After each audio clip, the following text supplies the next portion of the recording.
Magnification जो भी हमारा मिरर होता है, उस मिरर से अगर हम किसी ऑब्जेक्ट का इमेज बनाते हैं तो या तो वो इमेज छोटा बनता है या फिर वो इमेज बड़ा बनता है। ठीक है, तो यानी ऑब्जेक्ट के साइज के हिसाब से हम ये देखते हैं कि जो हमारा इमेज है वो बड़ा बना है कि वो छोटा बना है।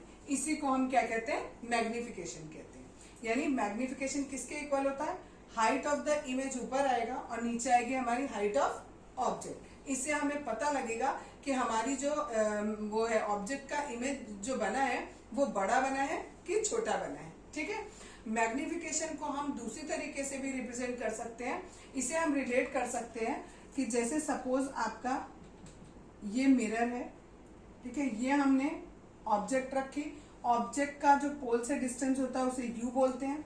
सपोज करो यहाँ पर हमारा इमेज फॉर्म हुआ, ठीक है, तो ये वाला डिस्टेंस हमारा v कहलाएगा।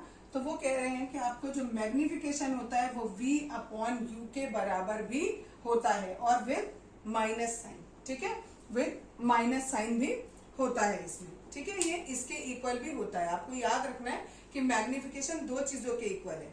एक तो आपको बोला हाइट का रेशियो, और दूसरी और हमेशा याद रखना है ऊपर क्या रहेगा, इमेज का रहेगा।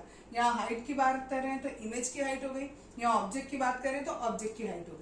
सिमिलरली दूसरा वाला जो हमने बोला है v अपॉन यू वाला, v क्या होता है, distance of image from the pole, और u क्या होता है, distance of object from the pole. ये इसके इक्वल होता है।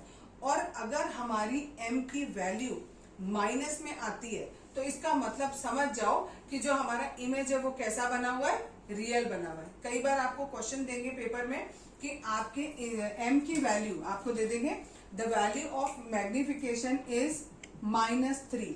अब now tell me about the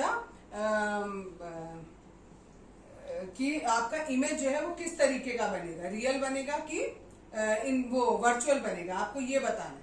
ठीक, तो अगर आपकी वैल्यू माइनस में है तो हमेशा रियल बनेगा, और अगर आपकी वैल्यू प्लस में है तो हमारा वर्चुअल बनेगा। इसको अच्छे से याद रखना क्योंकि अभी न्यूमेरिकल करेंगे तो उसमें इसका यूज आएगा।